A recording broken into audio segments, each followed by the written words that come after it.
Hey, this is 95X Live. I am Dixon, joined today by Murph of the band The Wombats, who release a brand new album in January of next year called Fix Yourself, Not the World. Murph, thank you so much for taking the time to sit and chat with us today. Thanks for having me. Thank you. Great to be here.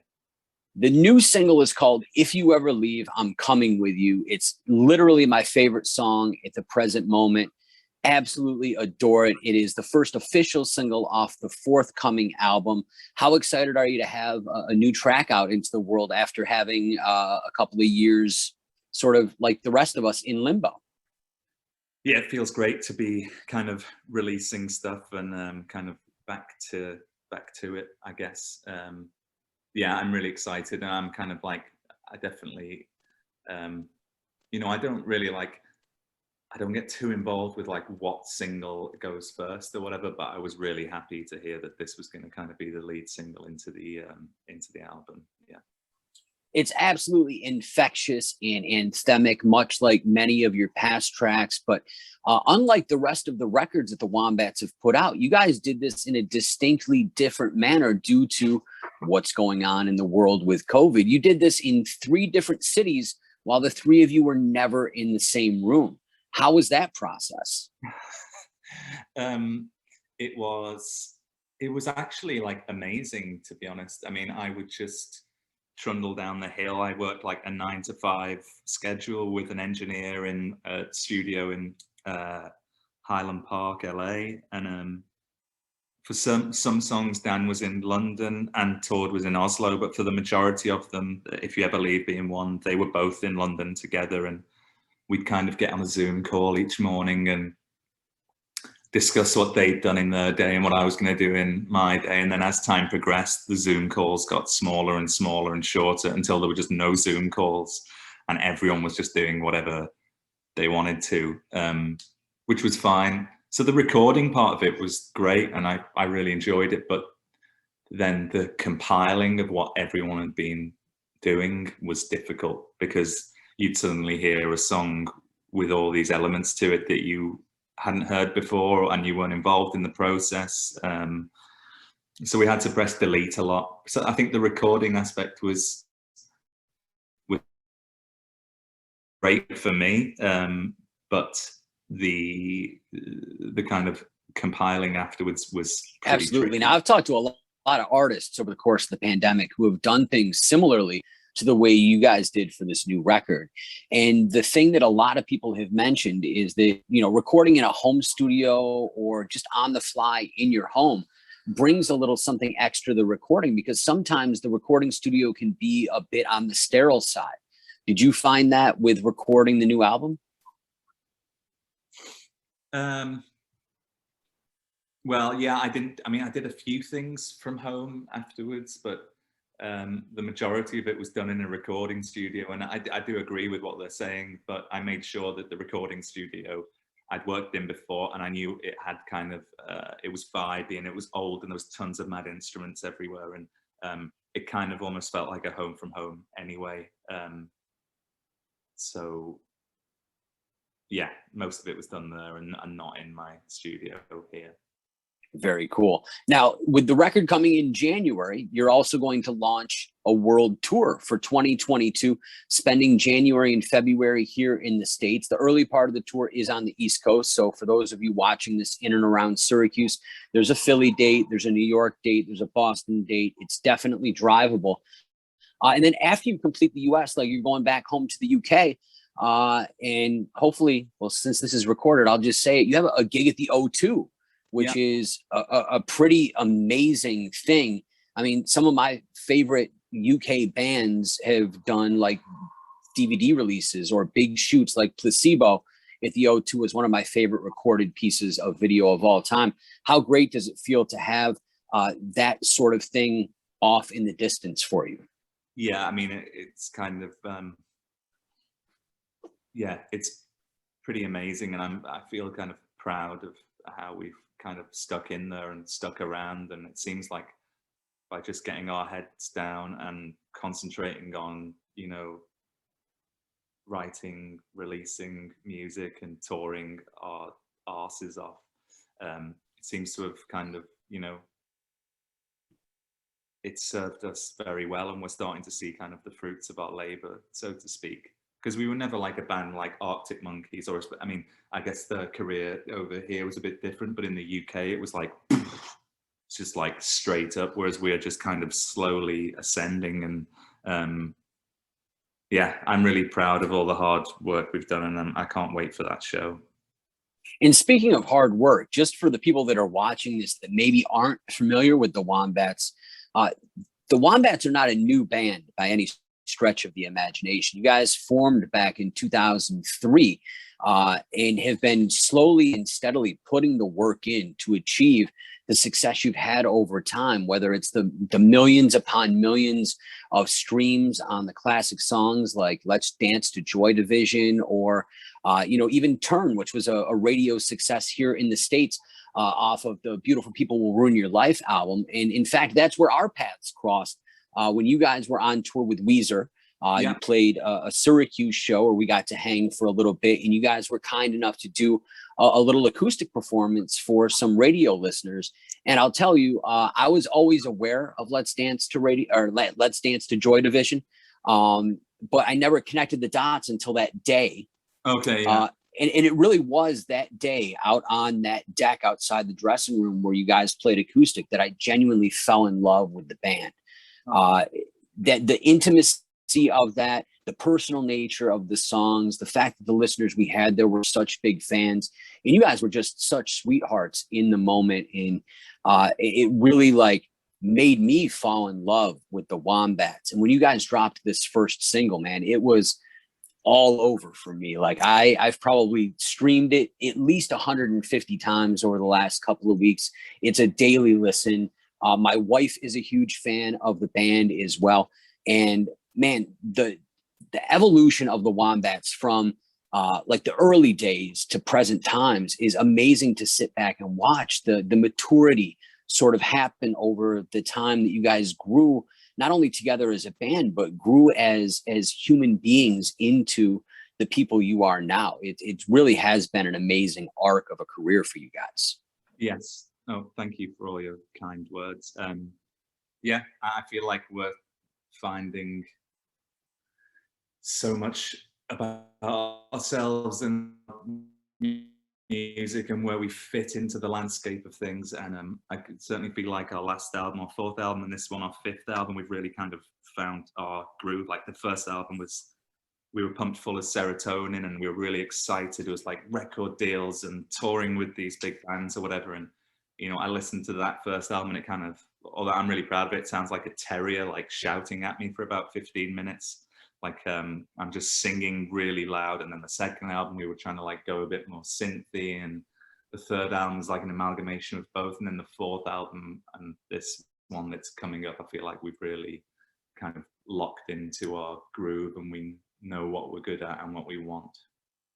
Absolutely. And what I really, really genuinely like, from a very young age, I was always drawn to the British artists. When I was really young, it was the Kinks. Throughout the 90s, it was the obvious stuff like Oasis and Placebo, and especially the Stone Roses. And then I almost feel like, to a degree, it kind of fell off after the 90s for a little bit until the next wave of British bands came along. And I genuinely feel like as we approach 2022, there's almost like another British invasion that's about to happen, because there's so many strong acts. Whether we're talking about the 1975 or the younger bands like the Honey, yourselves are in that mix as well. Nothing But Thieves, Muse, the list can go on and on and on and on. There's something very special to me about the way the UK looks at alternative music versus the way the States do. And I'm not saying it's better or whatever else, but I think it's different. Is that an obvious thing on your side of the pond as well, where you can kind of distinctly get the two different styles of alternative music? I mean, I'm kind of dad of two now. I wouldn't say I have my finger massively on the pulse of alt music right now, but I do agree that there's lots of great UK artists, kind of, bands as well, like coming up at the moment. And I do agree there is this kind of resurgence of indie, so to speak. but also like I kind of feel like it never really went anywhere since like 2006. Like it's always been there, and maybe it's not reflected in the market. And I know like lots of, you know, alt music seems a bit kind of you know, is playing second fiddle a lot at the moment, but I do believe like it's been really strong and it's getting stronger, and there's like great music coming out of that particular genre. Absolutely. I caught your set from Reading Leeds on YouTube, thanks to the BBC. Yeah. Stunning, sir. The live performance that you guys put on is frenetic and urgent in the best possible ways. Just the maturity from 2018 when I saw you guys playing with Weezer to that video performance that I happened to catch on YouTube. It seems like you guys have really, really become like this well-oiled machine that is firing on all cylinders. I also think that the energy that that crowd gave back to you was a great fuel to add to that combustion in that motor. How was the experience of getting out there in front of that many people after everything that we've all been through with what's going on in the world? It was really, it was obviously awesome, but it was so intense because I was not ready for that level of adrenaline. Like the last show I did was like for my solo project in London to like 1,000 people or whatever, but being in front of 60,000 people like that, I wasn't prepared physically or mentally for that amount of adrenaline. So like 2 hours beforehand, I was like, oh my God, what the F is happening? Like I could feel something permeating through my body. I was like, it's adrenaline. And so yeah, Reading was awesome. Although a little bit scary because I wasn't used to it. But then Leeds, which is the kind of flip-flop festival, was perfect because we got Reading out the way and we were like, felt, you know, our confidence was back. And yeah, but both festivals were awesome. I wasn't ready for what the crowd did to me at Reading. Absolutely. Now you mentioned your solo project, which I'll be honest, I played Love, Fame, Tragedy on my specialty show on 95X when you dropped 5150. And it wasn't until I did the research for this interview that I realized that that was your project. Oh, okay. So kudos, man, because I really dug that. I thought 5150 was an amazing track. I played it for quite a few weeks in specialty. And one of the things that I really liked about that, and kind of about a lot of the songs that have been on almost all the albums, is how personal that these songs are, and your care in paying attention to mental health in general, whether it's addressing anxiety or depression, or in this case, 5150 is the California code for somebody who's in danger of causing harm to themselves. I think that's awesome that you're bringing that to light through your art. I think it speaks volumes about who you are as a person, and that makes me love you as an artist even more. And I think it's something that really sort of really makes an indelible charm to the honesty and integrity of who you are and who both of these artists are. Yeah, thank you so much. Yeah, I mean, I've dealt with anxiety and depression kind of all my life, really. I've had kind of 3 or 4 fairly serious bouts, but I'm kind of almost I'm kind of almost proud of it now, and I'm confident enough to talk about it. I got my own thoughts and feelings on it. I'm not afraid to share them. And from what I seem to keep finding in songwriting, or the craft of songwriting, is that if something really resonates with me, it tends to resonate with others. And that's one of the only truths I can almost find within the art. It's such a dark art. So that's kind of what I concentrate on now. You know, I've had my moments of like, I want to kind of, you know, a top 10 smash or whatever, and I've tried to write a hit, and then it always kind of, it never quite works. Whereas if I write something that truly moves me or gives me goosebumps or creates this heightened emotional state for me, then it seems to kind of do that to the listener as well. So that's kind of all I really focus on now. Absolutely. Well, I think that speaks to the authenticity of who you are as an artist. There's, I mean, without sounding awful about it, in 2021, there's an awful lot of very shallow, sort of vapid pop music in the world. And the fact that you have the ability to write such personal songs and still keep them so hooky and, as so many people put it, danceable, is really, like, I think, this juxtaposition that makes the Wombats and in all of your body of work truly special. Yeah, I agree, and I don't like, I don't like to badmouth artists, although I did do that accidentally on a Dutch radio station the other day. Yeah, there does seem to be kind of a bit of a lack of content lyrically with some of the music, even in the alternative world, that it's, much more successful than my own music is. And I kind of miss that authenticity. I miss that kind of Morrissey-esque, Elliott Smith kind of, here's my heart, soul and guts, and do with it what you will. That's something that's very important to me about music, and something that when I see it, I gravitate towards it a lot, and I wish I could see more of it. I am in that same boat with you, sir. I think you're one of the best lyricists of an entire generation. Not only are some of the titles of your albums and songs, and there's so many specific lines where I just, like, in my head go, man, I wish I wrote that. Like, you're very clever, you're very intelligent, your vocabulary speaks very easily to the level of intelligence that is behind the art that you put out. Who were some of the songwriters in your earlier days that inspired you to sort of shape yourself into the artist that you've become all these years later? I feel like I spent a long time just trying to imitate, like, Tom York, Radiohead, when I was young, but then there was this moment where lyricists like Jarvis Cocker and Elliott Smith, as I mentioned, I kind of started going down that road a little bit more, because it was more exciting and less ambiguous. And yeah, I'd say those two people were really important to me.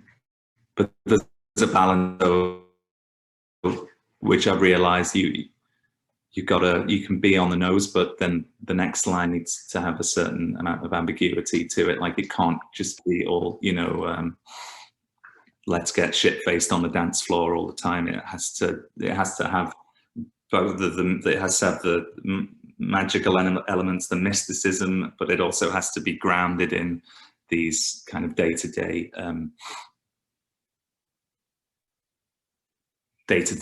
things that happen to all of us.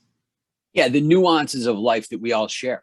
Yeah, that's better. That's absolutely better. When there's that commonality, it tends to resonate more with the audience. And I think you guys, as the Wombats, are very adept at doing that. Now, the new single, If You Ever Leave, I'm Coming With You, amazing. One of my absolute favorite tracks of this year. And then I caught on Spotify an upstart band that not a lot of people know, called Roosevelt, had done a remix of it. And to take such a vibey song and then create, like, a different vibe that still resonates with the original, what becomes, dude, it's one of the coolest remixes I've heard in so long. And for the two artists that I feel like I love, that not enough people know about, to collaborate, blew my mind. How did that whole thing sort of come about? Are you tight with the Roosevelt camp, or was it something where they're fans? Or I'm not sure if they've done a remix for us before this one, but no, not tight. It was not really anything I had anything to do with. The Jungle Giants did a remix of Method to the Madness. That was the Aussie band that I really love, and I was keen to have them do something. And I really like the Roosevelt remix as well. It's taken the song into a kind of sit round a pool with a pina colada, at Coachella kind of place, which is quite a nice place to be, I think. Absolutely. Now, because I don't believe absolutely everything I read on the internet, I did read that you were currently living in LA, Yes, yeah. and you've been out there since like 2018, right? 2016. Wow. Okay, so even longer. Yeah, I officially moved here in 2016. Yeah, but I met my wife, my now wife, over here in 2014, and I spent 2 years just going back and forth between London and here, and she moved to London to be with me for about 9 months because the majority of the touring was around Europe and stuff, but it was always under the premise that we'd move back, and so we did. Yeah. How have the last 5 years been adjusting to the LA lifestyle? Because I know London's a huge place. I know that Liverpool is a big place in the UK. I've been fortunate enough to be on tours over there where I've gotten to visit the UK, but I've also been to LA. And I don't know that I would pick two places that were more polar opposite of one another than London and LA. So how have the growing pains been becoming an LA resident over the last half decade? Um, I feel like I had more growing pains in London.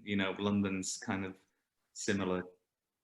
Not that I've ever lived in New York, but it's akin to that kind of lifestyle. People living on top of each other. It's very fast paced. And there is that kind of there is that hustle and bustle here, but it's almost not noticeable because everything's so spread out and there's so much more space. And I think LA has been really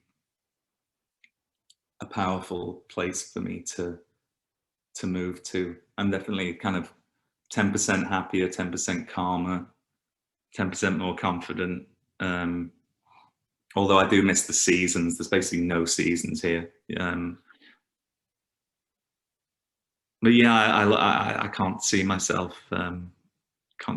anywhere else now. Although and it's also given me a bigger appreciation of places like London and Liverpool. I was just back there, and yeah, it's amazing living there. You just kind of get used to the architecture, and that was built in like 1600 or whatever. You get used to it. Whereas now when I go back, I'm much more appreciative. Oh, absolutely. I mean, with the just the sheer history of pretty much all of Europe versus the relative newness of the United States and the glossiness of what tends to be LA. Is there anything specific to you that when you get off that plane, when you hit the UK soil, that you have to go do, have to go get, have to go eat, something that we just don't do right here in the States, that's only that special thing to you when you're back home? Probably Indian food. Yeah, there are a couple of good places in LA, but it's just not. It's not the same. That's something that that the UK is very, very good at. Maybe the pub scene as well. It's all kind of bars and things here. I do miss that kind of pub atmosphere and the camaraderie that kind of goes with it. There are a couple of things I miss. Yeah. Absolutely. Well, I do not blame you one bit for missing home. The great part is for me in the UK was I love, and I know this is such a cliche, but that the traditional English breakfast. I have yet to find anything in the States, even in major metropolitan cities, that even come close to it. And then when I describe it to people here in the States, they're like, beans, mushrooms for breakfast? Yeah. And it's just like, yeah, you don't understand how well it works until you have it. Yeah, that's very true. And I do miss a really good fry up sometimes. Although they can really overdo them in the UK. They have, especially up north, they have these things called bin lids. Like a bin lid. The top of a garbage can. Yeah. So the whole plate is the size of the top of a garbage can. And it's just like a coronary episode waiting to happen. But it is really fun. Very cool. Once again, the new album, Fix Yourself, Not the World, drops in January on the 7th of 2022. mark it on your calendars. It is available for pre-order. You can pre-order it wherever music is available and right on the Wombats website as well. I look forward to hearing the entire album. The 2 tracks that have come so far are near and dear to my heart already. I can only imagine the sheer beauty that is encompassed on this new album. I can't wait for it. Definitely going to do my best, if COVID stays at bay, to come and see you guys on one of the dates of the US tour, which starts January, goes through February, hits up a big portion of the United States. The East Coast dates are early on in the tour. Like I mentioned, New York, Philly, Boston, all in there and represented. Sir, I really appreciate you taking the time to do this today. I'm such a big fan of the band. I apologize if I gushed a little bit at times. It's hard for me sometimes to hold back my fandom. I just have sort of that connection to certain music, and it's always so much fun to get down and pick the brain of somebody that you spend so much time with when the other person isn't aware of how much time you spend with them. You know what I mean? Like for me, it's always great to sort of clear up those questions you have when you're diving so deep into an artist that you truly love. So I genuinely appreciate your time today, and I really can't wait for the record. Thank you so much. Yeah, I really enjoyed our chat. It was awesome.